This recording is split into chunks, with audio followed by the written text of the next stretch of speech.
दोस्तों यहाँ कुछ प्रेमना के प्लांट लगे हुए हैं। मैं ट्रिमिंग करता हूँ तो इस तरह से किसी भी पॉट में लगा देता तो यहाँ कोई 5 पौधे लगे हुए हैं। तो हमारे साथ हर रोज़ कोई ना कोई जुड़ता है दोस्तों, नए हैं उन लोगों को पता नहीं है, कुछ वीडियो भी है, प्लेलिस्ट भी है, वो देखना भी अगर पता नहीं है तो ऐसे लोगों के लिए ये वीडियो है कि एकदम शुरुआत में हम क्या करें जब हमारे पास इस तरह से छोटे से छोटे पौधे आते हैं नर्सरी बैग में वगैरह, तब क्या करें। तो इस पहला काम होता है दोस्तों, प्लांट को थोड़ा सा क्लीन कर ले, क्योंकि हम वायरिंग करने वाले हैं। शुरुआत में पौधे को ग्रो करने देना होता है, तब ये जल्दी से थिकन होता है। जैसे कि ये प्लांट हो गया है दोस्तों, ये भी कटिंग ही था पर इसने ग्रोथ पकड़ा है, इसलिए इसके पत्ते बड़े हैं और ये बढ़ ही रहा है और मोटा भी होने लगा है। बट ये ज़्यादा मोटा हो जाता है तो हम इस प्लांट को बेंडिंग सही से नहीं करवा पाएंगे, इसलिए ऐसे प्लांट जो कि वुडी है, जल्दी से हार्ड हो जाता है, ऐसे प्लांट को हम जल्दी से वायरिंग करना होता है और उसको साथ साथ ग्रोथ भी करवाना होता है। ये प्लांट देखिए मैच्योरिटी की ओर जा रहा है, इसने पत्ते छोटे कर लिए हैं। पौधा तो सेम ही है, तो ये यंग कहलाया जा सकता है, ये मैच्योर हो गया है क्योंकि उसने रूट सिस्टम में भी छोटे छोटे रूट्स ग्रो करना शुरू कर दिया होगा। तो अगर फाइकस है आपके पास तो उसको तो ऐसे ही बढ़ने दे सकते हैं 4-5 फीट तक या मीटर तक भी, तो वो जल्दी से मोटा होगा और उसके बाद सही सीजन मार्च के बाद आप उसको कटिंग ऑफ कर सकते हैं, जिससे जल्दी से नई ब्रांच आ जाती है। जबकि ऐसे प्लांट हैं जैसे कि प्रेमना, मालफिजिया, ग्लाब्रा वगैरह हो गया, तो इसमें थोड़ा दिक्कत आती है। चेरी प्लांट है वो हार्ड हो जाते हैं एकदम से, अगर बेंडिंग करने की भी कोशिश करेंगे तो वो टूट जाएंगे। तो इसे में हमें इनिशियल स्टेज में जैसे कि हम करने वाले हैं, तो यहाँ वायरिंग के लिए क्या होता है, सूटेबल साइज़ का वायर लगता है। ये थोड़ी बड़ा है तो उसके लिए थोड़ा बड़ा वायर चाहिए। मेरे पास ये मीडियम साइज़ का है, लगभग 2.5 mm का, वो इस्तेमाल करना चाहूँगा, और उससे बड़ा हो तो भी अच्छा है। सिंपल टेस्टिंग है, अगर प्लांट को इस तरह से हम बेंड करने की कोशिश करते हैं तब प्लांट बेंड होता है, तो उसके लिए ये वायर साइज़ सूटेबल है।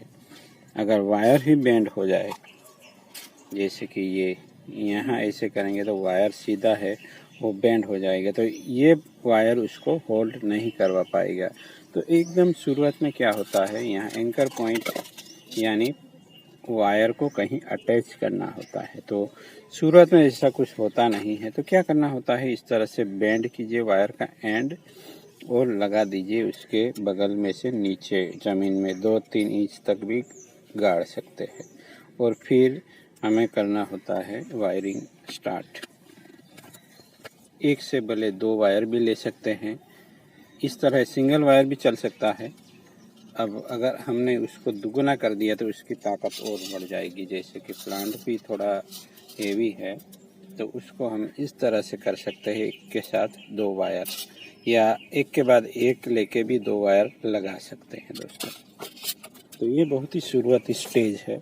सूटेबल वायर यानी उससे 1.5 गुना ज़्यादा लेना होता है, पर ये सब एक्सपीरियंस की बात है, आ जाएगी धीरे धीरे।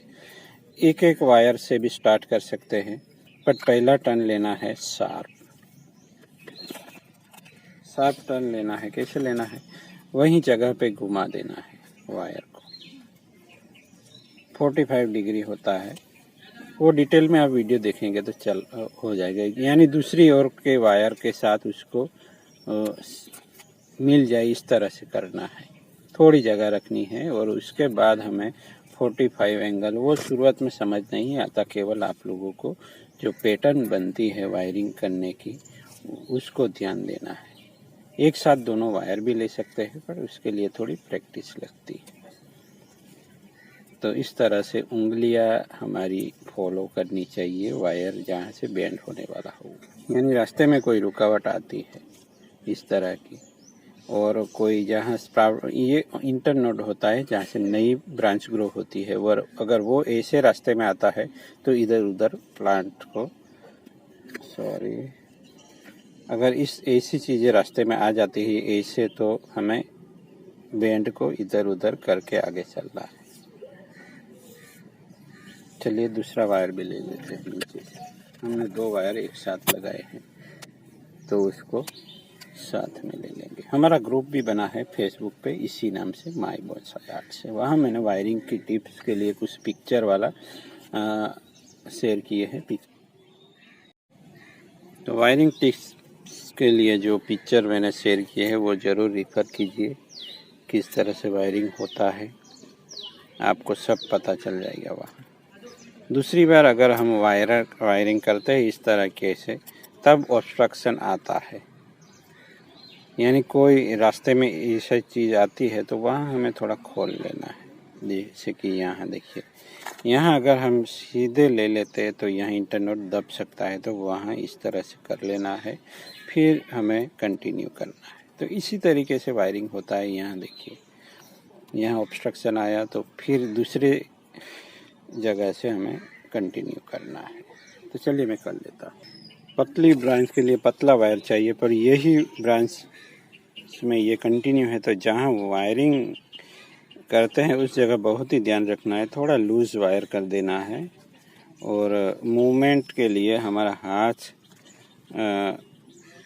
गोल गोल घुमाना है, इस तरीके से पूरा हाथ की मूवमेंट लेनी है, तब जाके हम इस तरह से कच्ची ब्रांच को वायरिंग करवा पाएंगे मोटे वायर से भी, नहीं तो ब्रांच चटक जाएगी। शुरुआत में ये प्रॉब्लम आएगा, बाद में धीरे धीरे सब ठीक होता चला जाता है।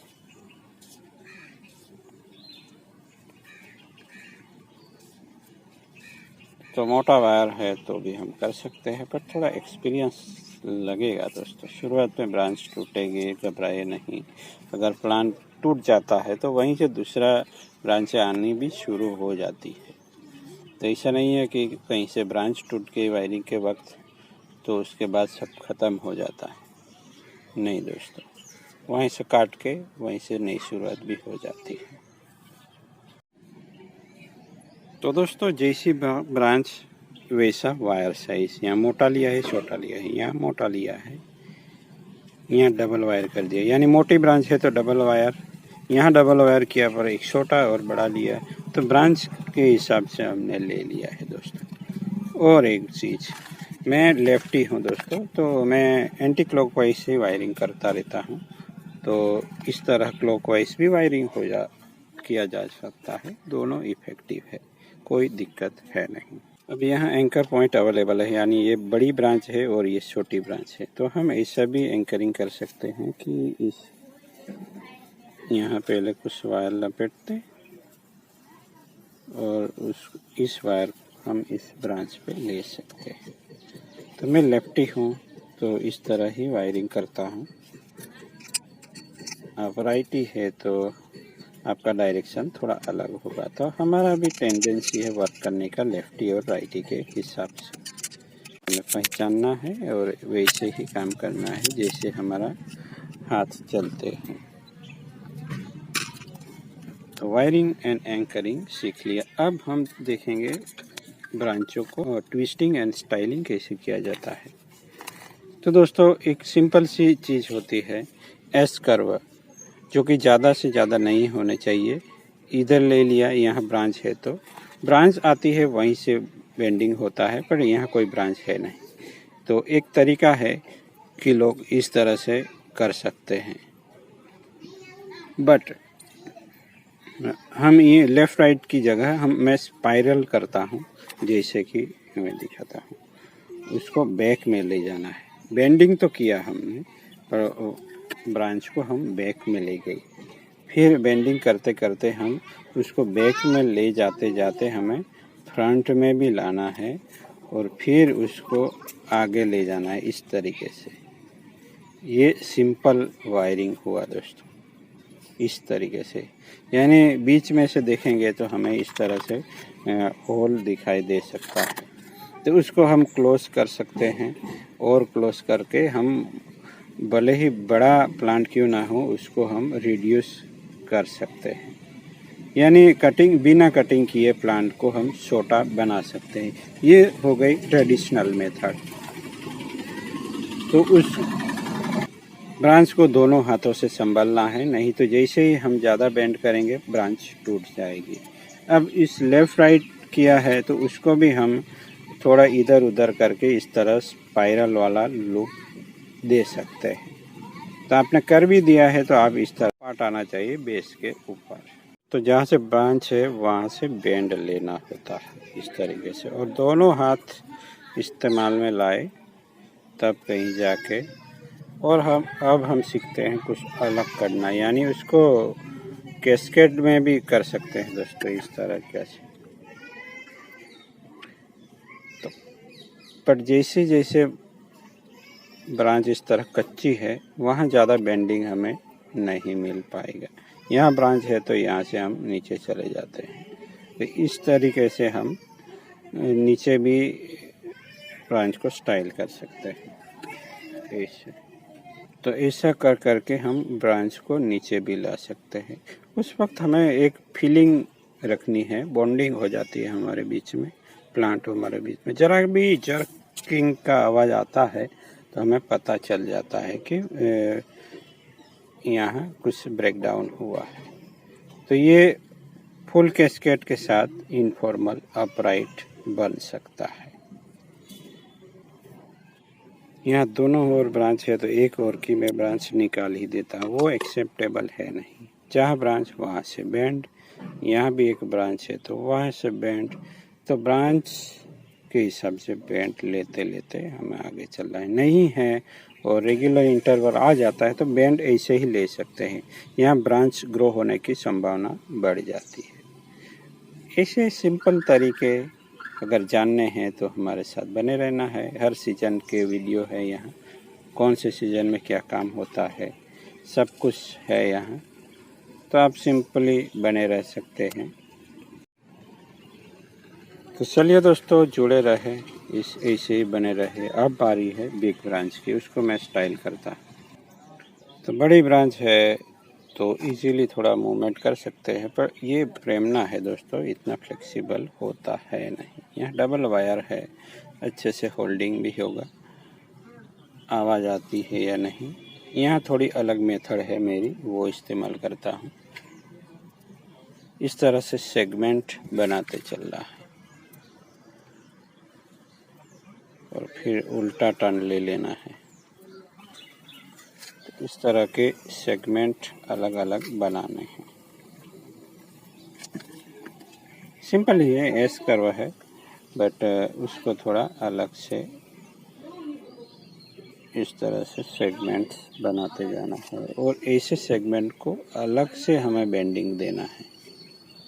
ये थोड़ी अलग मेथड है जिसमें हम बहुत ही ज़्यादा क्लोज कर सकते हैं बेंडिंग, और एक ही स्टेज में नहीं होता यह बेंडिंग, अलग अलग स्टेज होते हैं। यानी कुछ दिन में ये मैच्योर होगा यानी स्टेबल होगा तो बाद में फिर हम उसको कर सकते हैं बेंडिंग। तो यहाँ कुछ अलग तरीका इस्तेमाल करता हूँ मैं। तो ये बहुत ही डिफरेंट काइंड ऑफ स्टाइल है दोस्तों। यहाँ हम क्लोज और क्लोज करेंगे इस प्लांट को, और अभी अननेचुरल दिखेगा, ये कोई नेचुरल तरीका नहीं। बहुत ही क्रेजी बेंडिंग करता हूँ इस तरीके से, और प्रेमना को ऐसा नहीं किया जा सकता, बट अगर ये स्टाइल है तो कर सकते हैं। इसी स्टाइल से अगर वायरिंग करते हैं, ऊपर से थोड़ा चटक गया है बट चलेगा। अब दूसरी बार उसको कुछ दिनों के बाद स्टेबल होने के बाद हम बेंडिंग करेंगे। तो चलिए, उम्मीद करता हूँ वीडियो पसंद आया हो। Thank you for watching.